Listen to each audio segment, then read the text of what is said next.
like it's given me the confidence to read way more, and that's going to lead directly into us talking about Dungeon Crawler Carl, which was probably one of the easiest reads of my life, coming off the heels of The Way of Kings. You're coming off of a 50-plus hour book, 1,000 pages to like 300 pages, 15-hour book, 13-hour book. 13 on. It was a 13 or 14 on audiobook. Yeah. 300-hour light romp. But also very, very fun. Oh my gosh! Oh my Such gosh. a fun Let's book. do spoiler free off the bat because we've all read the book and I think we all are positive about it, right?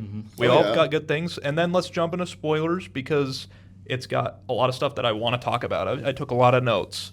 So just to give the premise of this book, Carl is just a normal dude. Marine.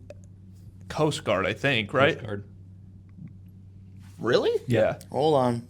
It was the Coast Guard. Yeah, I've got we got our fact checker right here. 2v1, but I could have sworn he was a Marine. My bad. We got a fact checker, but we have Carl and his cat Donut, His his ex-girlfriend's cat. I'm just going to give you, this is the first chapter of the book, so it's not a spoiler at all.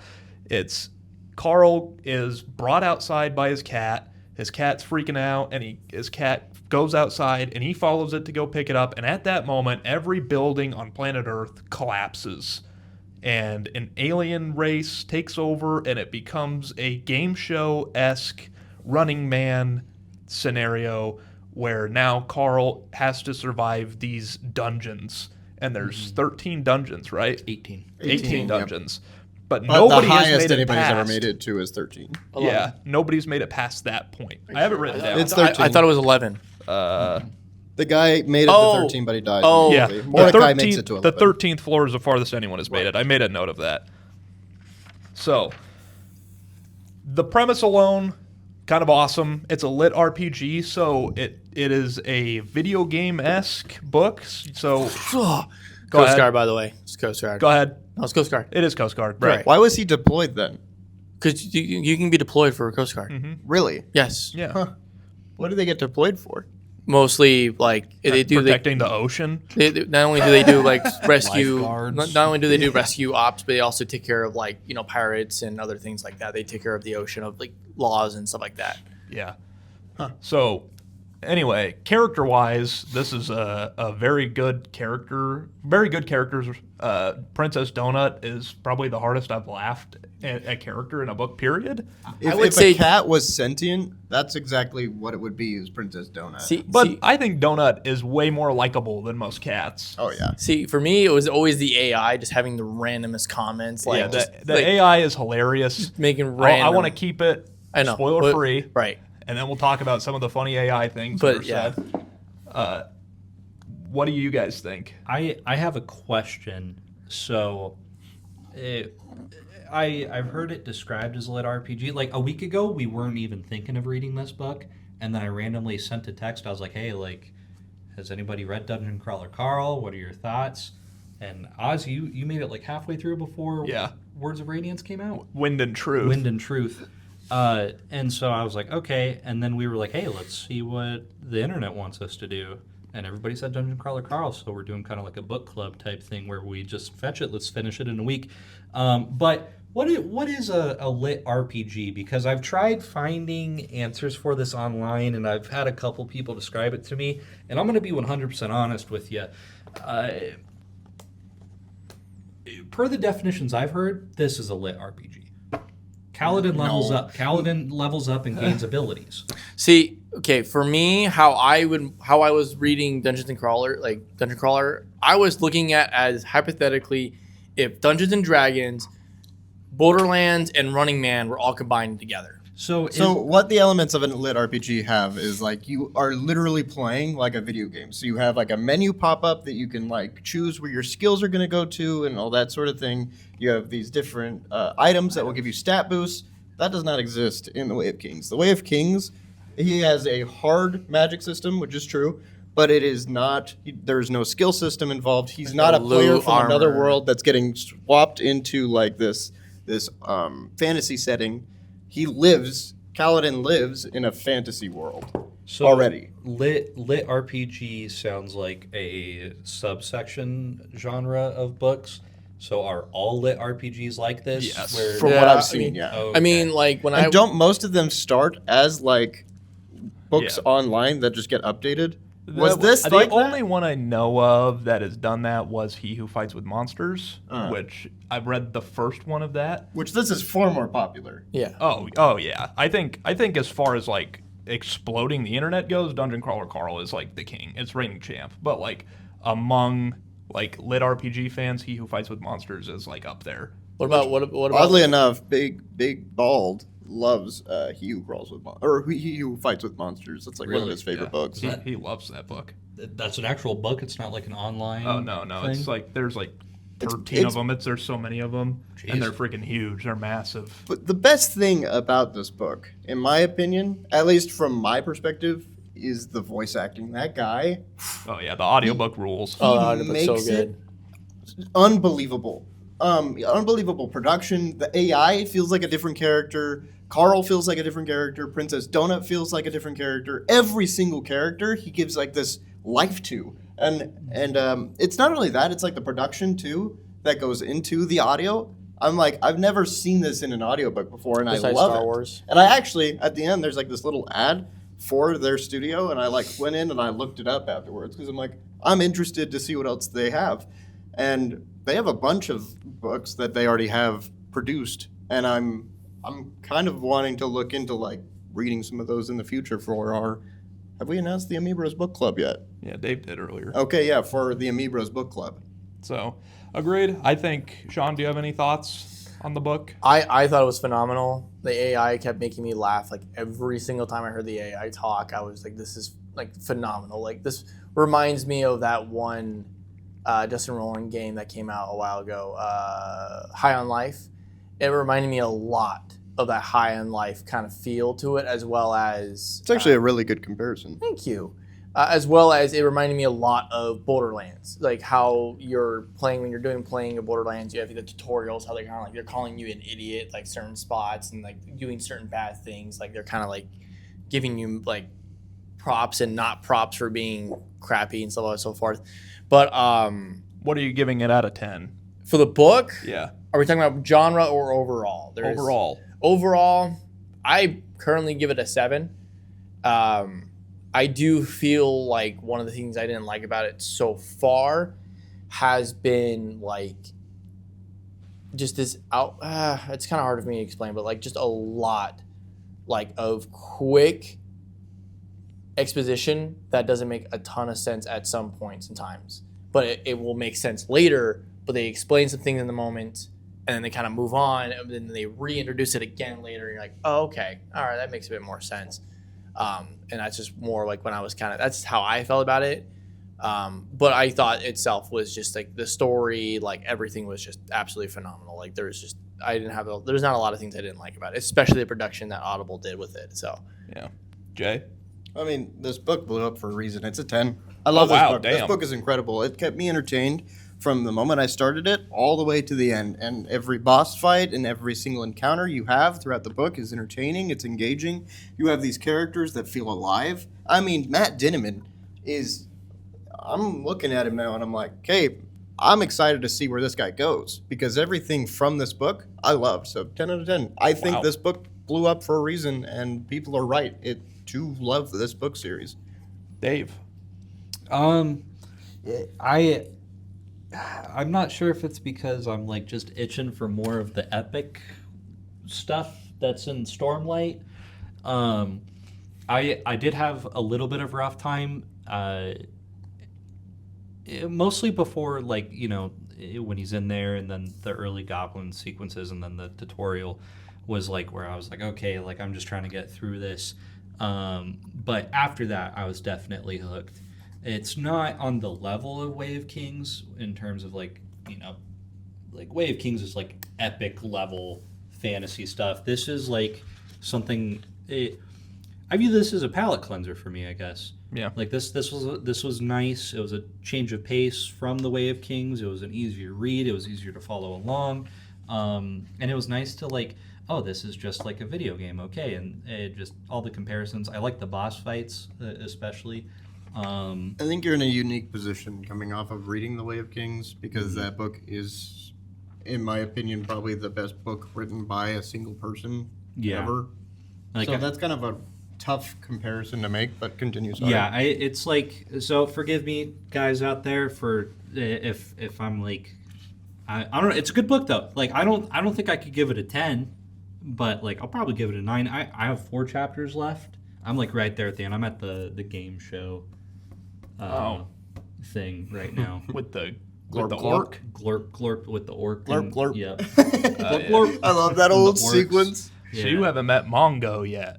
I don't think so. They just are we getting into spoilers? Let me give my yeah, thoughts. get your thoughts out. I think I'm giving this like a very strong 8 out of 10. I think it kind of kicks a lot of butt. I think it's nonstop. It's adrenaline pumping. The action sequences I think are phenomenal. I think the characters are great. There's just a couple things, like mainly the lit RPG aspects, that I think are always going to be a weakness for me, because it kind of takes me out of it when it's like, okay, stat boost, all the stuff that I got to keep track of now. I'm not a big fan of that. I don't want to be keeping track of like what level our characters are at. I need, if I am, I need to be able to freaking see it like on a video game. I'm not seeing it, I'm reading it, or I'm listening to it. So that's where I struggle with lit RPGs, but everything else I really, really enjoy. So I'm giving it a strong 8 out of 10. Let's jump into spoilers, because there's a lot of good stuff in this book that I want to talk about. I took a lot of notes. Yeah. So I thought what was interesting was, if I'm remembering this correctly, Earth was warned that this was going to happen like thousands of years ago, with like when No. It wasn't just warned. It was seeded. So that means that these alien planets went in. They put humans there. They put all these different life forms on the planet. That's why all of the life forms are the same throughout the universe. They were also It goes into it more. Well, yeah, but like they went there with the knowledge that would be the case.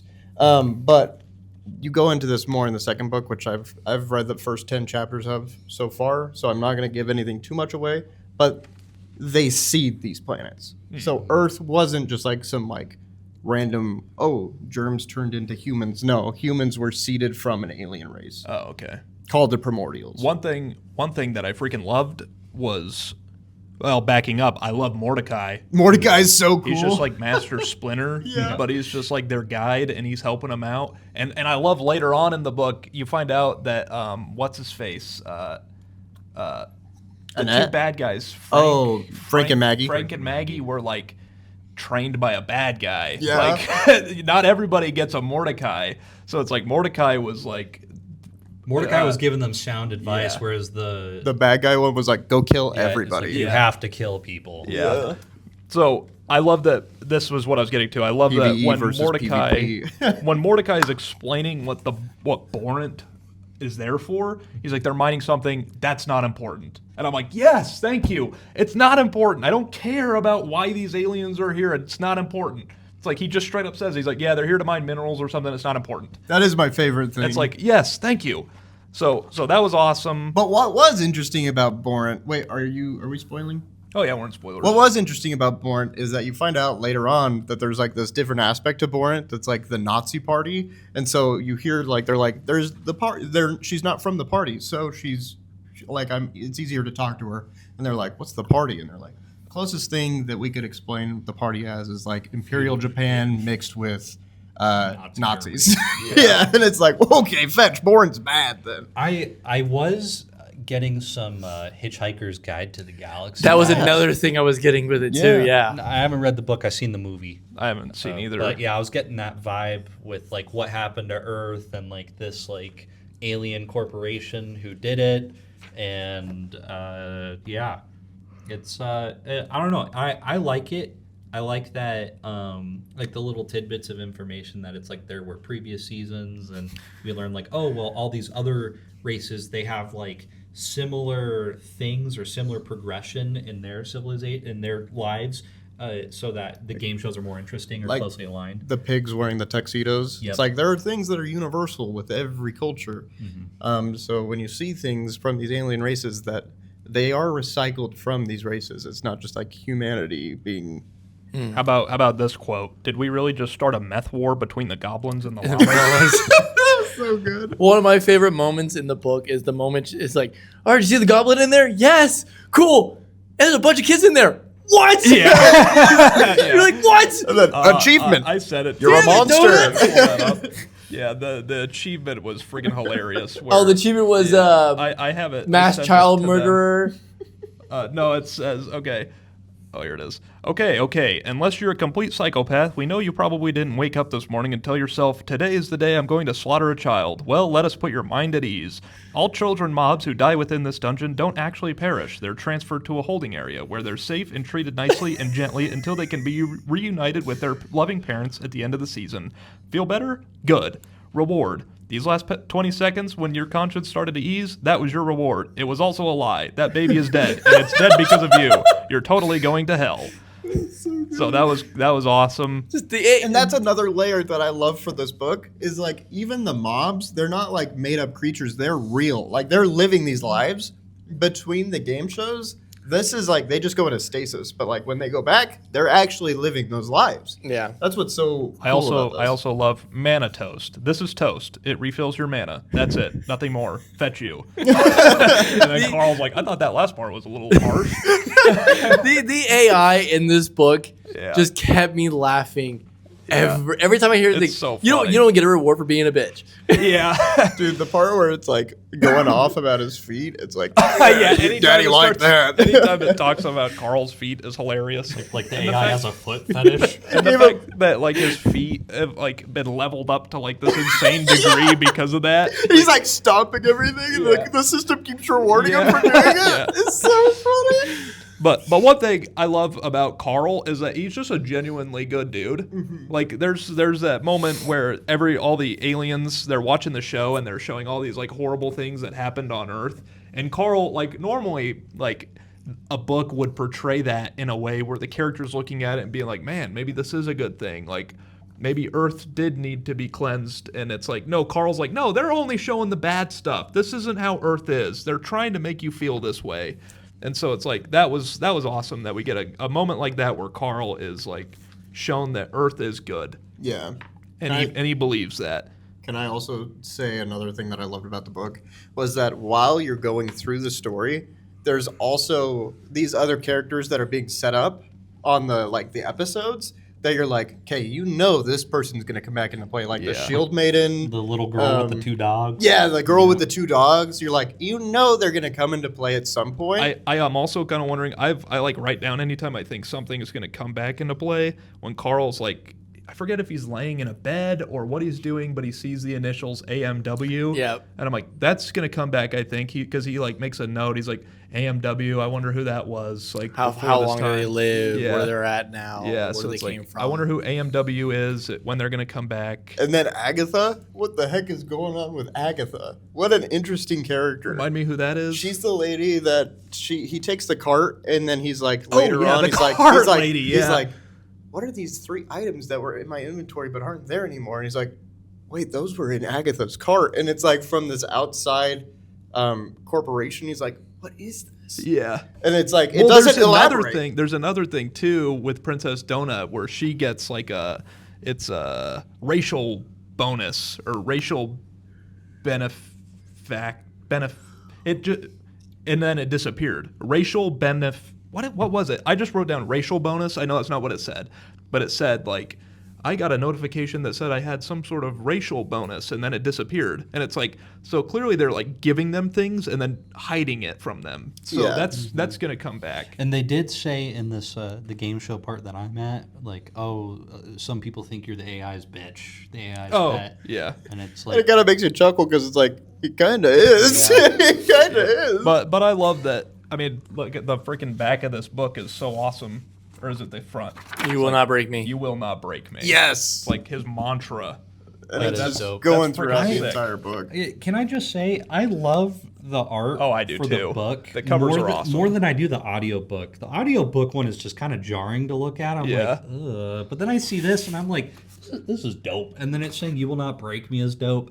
Yeah. Good and book. the fact that the system won't give him pants is the funniest thing to me too. Yeah, everybody keeps trying to give him stuff, and it's like either too small. Or a different gender, like a Yeah. woman's pants. And then you find out that like the system will do that on purpose because it thinks it's funny. Because like it keeps giving Princess Donut torches and Donut's just like hissing every time it does it.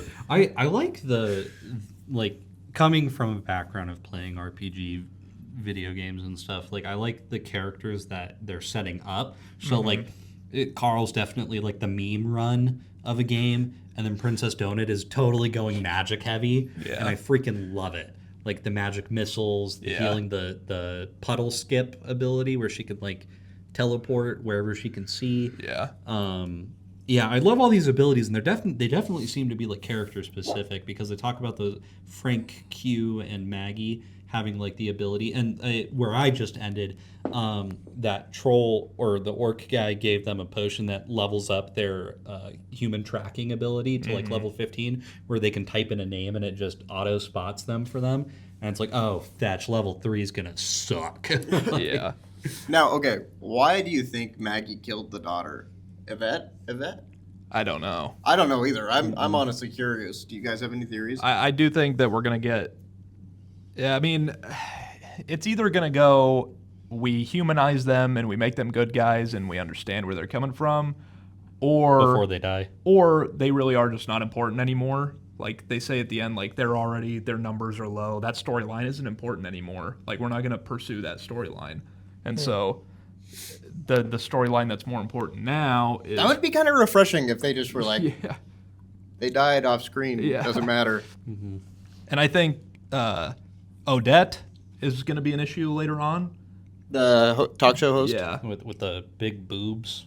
Well, they're all fake. The massive she fake is she is knockers. fake. Like she completely separates herself from whatever entity she's pretending to be. Well, that was her like armor because she herself was a former dungeon crawler. Yeah, because she actually has crab legs still. But the fact that Mordecai like has such beef with her, I'm like really interested in that. And Like, wonder if Mordecai it was is the same clearly a good dude. yeah. I wonder if they were on the same run. No, they tell us that Mordecai, for Mordecai, she was what Mordecai is to Carl. Oh. Yeah. Okay. Oh, And he tells when she's like, "Hey, tell Mordecai that like I want to talk to him," and he's like, "No, tell her to piss off. I don't want anything to do with her." But that's going to be interesting because I'm really curious where this is going to go. She's done things though that are helpful, and that's why I'm like, Yeah. I don't know. I think it's like if your numbers go down, we're done. But I don't think she'll ever be We're- like a problem. For We're them. given a lot of stuff here with the lore, and we're given a lot of characters that I think are going to play a huge role. Like Zev, I think, is going to be a character who is, in my theory, she's going to be one of the Kuatin who are good and are wanting to help them. That's the Borant alien race. Okay, so I actually have a theory on the Borant, everything with Borant, Okay. and it has to do with Agatha. I think there's going to be a point in the show where like Borant is going to get into like a conflict with whatever company Agatha's from, and that'll be like a huge thing that'll happen off screen, and then like just suddenly, because you know how like the times are shortened for everything. Yeah. I think we'll suddenly have like a different regime take over, and like Well, they the say times will that. They be say that lengthened. in season 2, that other race is going to take over and they're going to run season 2. Oh, they And say it's that? gonna be it's in even the, worse. it's in the beginning. Yeah. So how? No, it's not at the beginning. It's near the end. Well, there was a moment where Carl was asking him, like, "Hey, so you've been around for a century. Like, how is the game format?" It's like, okay, well, every 2.5 years or whatever, there's a different race who does create a new season, and there's some seasons that are better or worse, and so Yeah. so over 100 Yeah, they years, said the they're people different. running this season are more into like the goblins and the fantasy elements. The next season, these guys are more into like sci-fi and laser beams and all sorts of science fiction guns and weapons. But I thought that like a season was like everything that Carl's in. That will be run for I an think entire so. season. I think so. which is Yeah. like 2.5 So I think years. what I'm saying is I think like halfway through there will be something that goes on like behind the scenes Oh, okay. that like happens to the Borant Corporation that like forces them to like change the season. change the season to whatever corporation Agatha's from, because they tell us that I'm gonna quit talking. But from what I remember, with What, the do you know conversation something we don't know? with, well, I am 10 chapters ahead in the second. Oh, okay. From the conversation with the talk show host lady, she does say like, no, it's not. It's behind the scenes with Mordecai, because Mordecai gets to talk while they're talking about Gossip Girl. Mm-hmm. Yeah, and he's like, that company was going to take over Borand, and that's why they sped the show up. That's why we started the show so much earlier than we were planning on doing it. Remember? Mm-hmm. So I think there's going to be something yeah. that goes on behind the scenes with that. Yeah, it wouldn't. From what I've learned in this book, things get brought up for a reason. They wouldn't just drop that if they weren't going to bring it back up. Oh, and that's another thing is like when Frank pees in the hallway and it like triggers the elemental to come out. That's so cool because it's like the entire book they're talking about using the bathrooms. Yeah. And you're like, that doesn't apply to our character. They don't pee outside. And then you remember like, oh wait, they're with a bunch of old people that can't control their bladders. Yeah. That does affect our guy. Yeah, I love that. Let's end on like a high here, and it's the fact that Carl like has just a heart of gold.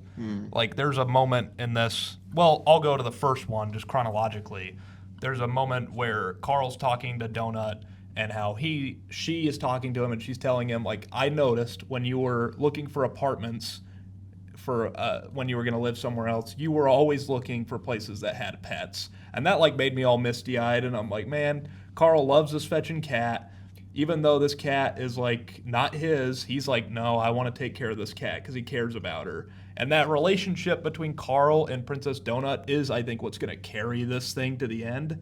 It is built on those two shoulders. And then the second moment where I was like, man, Carl's just a good freaking dude is when they finally get done with that huge boss battle, and he's looking at Donut and he's like, man, should we even bother with these old people anymore? Like, is it just going to bring us down?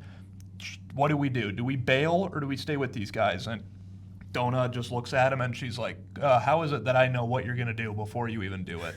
And he's like, yeah, he says, I wrote it down. He's like, what was the point of living if I couldn't live with myself? And I'm like, man, Carl's a good man, dang it. I love Carl. I love Donut. I love where we're going. And that's exactly what I'm saying is these characters, they're so well written that you just fall in love with them. Mm-hmm. Yeah. Anybody else got some closing thoughts? Good book.